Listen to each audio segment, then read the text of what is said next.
Trumpets have sounded and the end is nigh, but have no fear, your prophet is here. I'm the Fresh King Benjamin, host of Vibing the Apocalypse, a podcast that uses comedy to bring injustices that I went through to light. I'm an escapee from a Mormon polygamous compound in Wyoming. I was taught that the world was a wicked, wicked place. But now that I've escaped, I want you to show me all the wicked things and help me catch up on what I missed out on. Check out Vibing the Apocalypse right here on Ride the Wave Media. The following presentation is a production of Ride the Wave Media.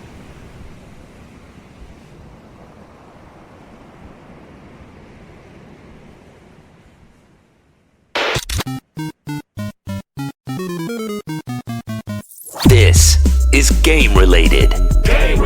With Just Blane. Here we go. Finally, we're here. I gotta tell you though, Game Related is like, I looked this morning and it's about 8 years in the making, I think. Some of this stuff, yeah. So yeah, 8 years? Me saying finally here is a big deal because that's legit. This all came to be back a long time ago when I worked at Big Boy's Neighborhood, and one of the guys who worked on the show was Chuck Dizzle. Ryan, you remember Chuck Dizzle? I probably have seen him, but I'm really bad with names. Yeah, I think him and DJ Head used to have the Homegrown Radio show together. They still do. They still got Homegrown Radio.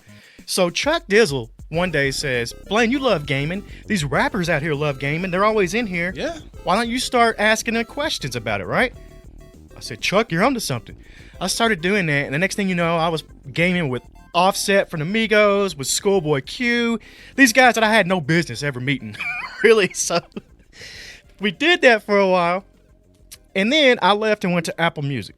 Well, I took that content with me because we never released it. Apple Music didn't want any piece of that. I played it for them. They said, "That's awesome that you did that, but we've got our own thing." So I still held on to it. Now I'm out here at Ride the Wave Media, which is my own venture here. So here it is. We're going to put the show out. You're going to hear interviews. You're going to hear us talk about gaming.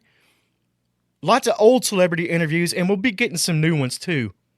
On this first episode, I'm going to tell you right now, well, I'm going to introduce my co-host, Ryan McBain, good friend of mine.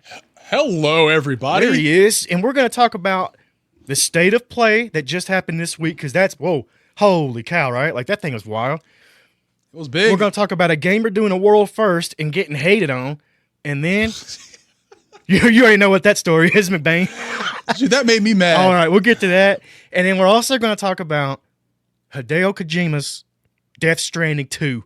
That's, I can't, man, that trailer. First of all, it's over 8 minutes long. Who puts an 8 minute long out? It was longer than that. Was that? It was longer than that. It's crazy, but it went so quick, man. But let's talk about Ryan McBain first. This guy, you can find it at what, Twitch? You're Ryan McBain on Twitch, right? Yeah, Ryan McBain on Twitch. Been going hard for what? I'm a 38-month subscriber. You should be longer though, by the way. No, that's it though. I think I think you only been going for, well, you know what? You might have been a affiliate for only what, three years? Over 3 years? About 5 years, actually. That's wild. About 5 years. It's been wild. Consistent, too. Like, consistent. This guy's over there cracking people up. Got a whole soundboard of just crazy stuff. Yes, I do. Yes, I do. When keeping it real goes okay. wrong. Oh, my God. And now he's got access to the audio feed for this show. Oh, God. Oh, you have no idea. By the way, I'm still waiting for those 50 gift subs. From who? From you. Oh, okay. We'll see. Hey, my pockets ain't that deep, Playboy. No. Hey, man, but you know what? I gotta. So on my other show on Ride the Wave Media, it's a show called Radio Daybreaks. For the people here around Daybreak where I live, it's branching out. But we went to a retro game store just this past week, and we get into the conversation about nerds playing video games, and you know how that always ends up. But I just want to play this clip for you and see what you think about it. I'm listening. People have this misconceived notion that gamers are nerds. I was totally teasing you. I know, but I'm gonna hit this because it's very true. I'm a nerd. I'm proud to say I'm a nerd. Yeah. It doesn't have to be a derogatory term. It shouldn't be. Video games for me, and you mentioned this, Drew, about building the community here. with playing Magic the Gathering. You saw my Destiny shirt earlier. Yes. I played Destiny almost 10 years now. It's almost 10 years deep. I've got lifelong connections that I consider my brothers. Like, I don't have blood brothers, but these guys would be. Yeah. And these people, black, white, Indian, Hispanic, they're from all walks of life. It's Everywhere. people I would have never met anywhere else. Yep. Yeah. And I've got that connection now that I would welcome them into my home. Yeah. So call me a nerd. I don't mind being a nerd because of I know that. Because video games video games bring the world together Yeah. It's in good ways outlet. that you don't think about. And that's what I right. That's right. What do you think about that, though? Is that right? That's great. It's totally true. I mean, we used to play Destiny back in the day all the time. Man, all the and time. that's what I was talking about. I was like, man, we would sit in an office. This is back. Me and McBain go way back. We go, what? How many years? It's back when NBC. We worked at NBC Sports together in the bullpen. Now, Since like, I think about 2012. I think it was. And now you're talking about me, him, a guy named Alex Hardy, who's doing a show on Ride the Wave Media also with Nick Ferguson, former Denver Bronco. That show's great. We would sit there in the bullpen for what, 8-hour shift, and then all rush home. Hell, you would even take me home, so I didn't have to ride the train. I totally forgot that. I would have to ask you, Blane, do you need a ride home? And if And if there was a concert there, or if there was like traffic, I'm like, ah, dude, I can't do it, man. I can't go that way. and that's it, man. But I was living in Hollywood, and you were living in North Hollywood. But the reason you'd take me home is because we could all group up on our headsets and play online for the rest of the night. We spent probably 16 hours a day together between being at work and being in a headset. It was like a damn marriage. We just get drunk and just play Destiny. Oh my God! But those were the days, man. But that's the relationships that live forever. Like, we could have been out going to the bars, getting in trouble, fighting, who knows what else in there. But no, we Dude's night out. dude's night out. Dude's night out. But no, man, we never got in any trouble because we were sitting at home. And then when the pandemic hit, guess what? We were prepared. We were like, what? Stay at home. We've been doing this for 6 years already. We were built for this, man. But yeah, No problem whatsoever. we were. But people still getting that bad rap out there. Like this Tetris kid, man. You already know what I'm talking about. This Tetris kid. Sure do. This made me. I was hot. I was heated when I saw that a kid actually beat Tetris. Now, when you beat Tetris, it just freezes up. You get to a level, it's so high, the code can't keep up. Whatever it may be. And there's also the arguments out there. People saying, "Oh, well, I beat that back in 1993. I just didn't have the video camera." Well, okay. This is the first documented time that the game has been broken. He literally beat it, broke it. This lady goes on the news, and what did she say? What did she say, McBain? She needs to go out. He needs to go outside. Or I was just like, what? Okay, first of all, this is a great accomplishment because I didn't even think it was possible to beat Tetris. No. I thought it just went on and on and on. So I was like, wow, some kid finally beat it. That's awesome.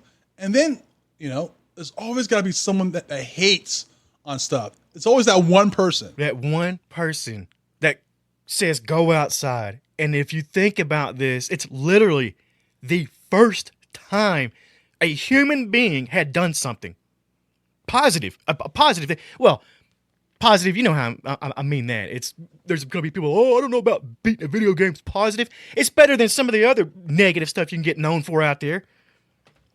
I couldn't believe that, man. A human being doing the thing for the first time and gets told to go outside. What if there was 6 feet of snow on the ground? The kid just happened to be inside.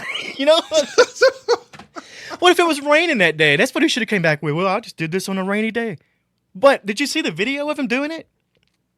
I never saw the video. I just heard about the story. I mean, it's a pretty sweet video. Like, you see him, he's just playing, and then it just freezes. And he's like, he knows. If you're watching it, it just looks like the game froze. But he knows because this kid's been doing this. It's wild, but that reaction is fun to me. Whenever someone does something amazing in gaming, there's always that person that hates on it. For example, like the game Elden Ring, which I love. Somebody beat one of the hardest bosses using a foot pad, one of those foot controllers. I was just like, how the hell do you do that? And he got hated on. And they got hated on. Oh, that's crazy. Exactly. Man, that don't make no sense to me, man. Everybody's got their own niche, their own hobby, their own what they want to do. But you're right. Somebody's always going to hate on that. Wait, we're going to get haters for this show that we're doing. I can't wait. I really can't. Hey, Come to my Twitch channel. Yeah. Come hate over there. That. Come hate over there. Hey, what kind of games are you playing now on Twitch? I see you always mixing it up. I was playing The Last of Us 2 remastered. I played the new free game Silent Hill, The Short Message. We're gonna get to that. We'll get to that. That was from the state of play this past week. Let's talk about the state of play. Man, before the big ones, we got to talk about a couple of these other ones here. And Dave the Diver is making a move to the PlayStation 4 and PlayStation 5. Might not be a big game to you, but that was a huge independent game that just kind of snuck up on people this last year. This was a game that was a lot of people's game of the year. Believe that or not. Really? Yeah. Dave the Diver. I mean, like one of my main games, I play also a lot of Texas Chainsaw Massacre. I love that game. I play that game to death. Oh, yeah. Love that. What else? The Outlast Trials. Yes. Mortal Kombat, Street Fighter. I play everything. If it's fun, I'll play it. Hell, back in the day, Blaine, you and I used to play a lot of Friday the 13th. We did, man. We liked the horror games. You know, we did a bunch of that stuff, and oh my God, you played way more than I did. Speaking of horror games, did you see where they're doing the Until Dawn is coming out with a PS5 remaster? Remaster, yeah. Now I was hoping they were going to make a sequel. I mean, I already beat the game. Yeah. I was hoping that they would add like some extra like scenes, extra levels, whatever. But it's just, I mean, it's great. I'll try it out. But one of the things I love playing is the horror games that are multiplayer.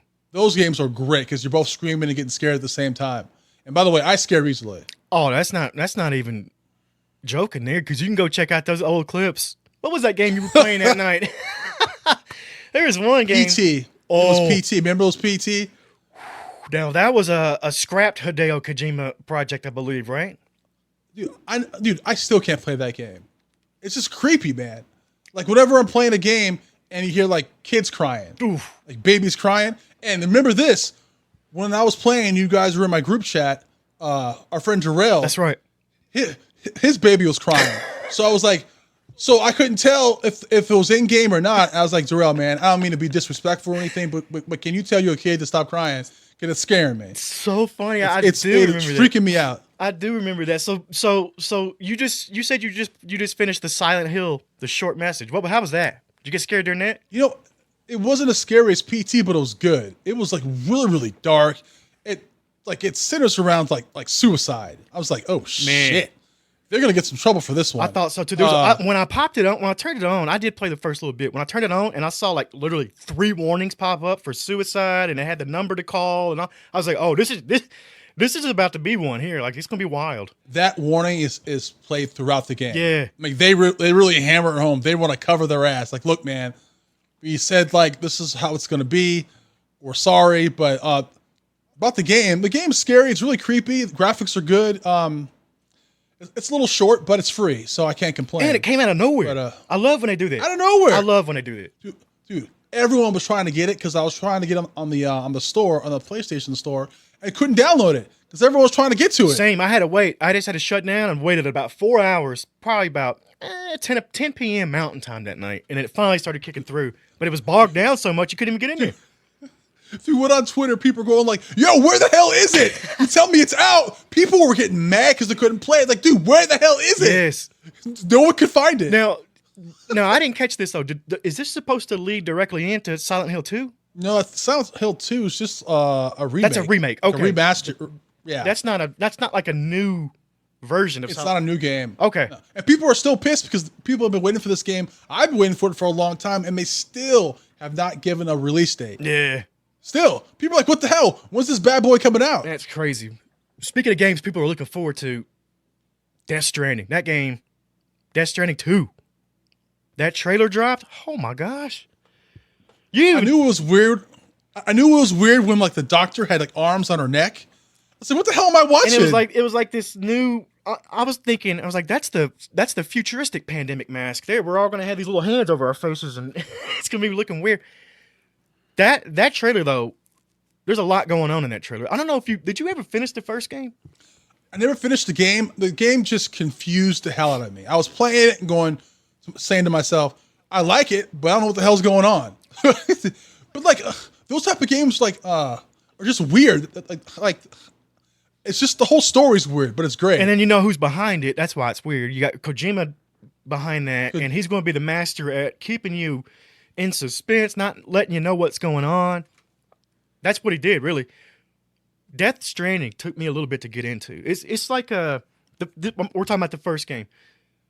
10 to 12 hours before you really get into the game. I think it's chapter 3. You got to give it 10 to 12 hours and then get to chapter 3. And then guess what? The whole game starts, but it's all different than what you just did. It's crazy. Yeah, I don't think I even got that far. You need to give it a shot. I think that'd be a good game for you to stream.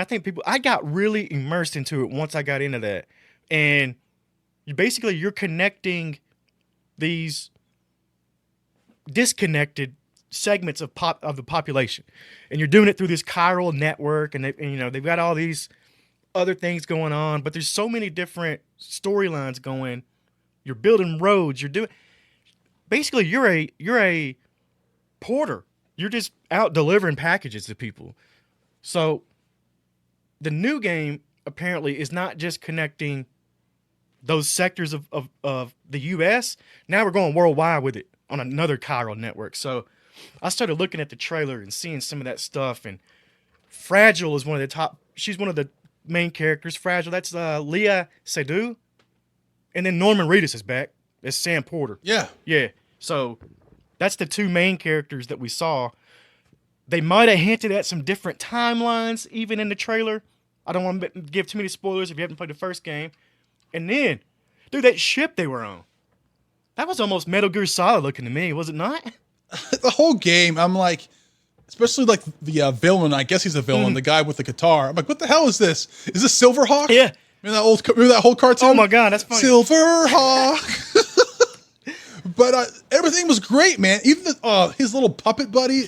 That like first he tried to put it near his ass.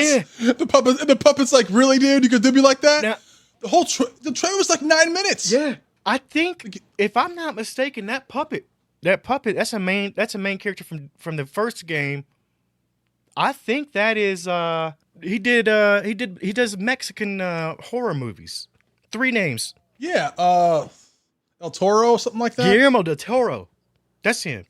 Right? I think that's him doing the puppet's voice too, but I'm not sure. But he's definitely in Death Stranding 1. Didn't he also do The Shape of Water? Yeah. Yes, he did. That movie.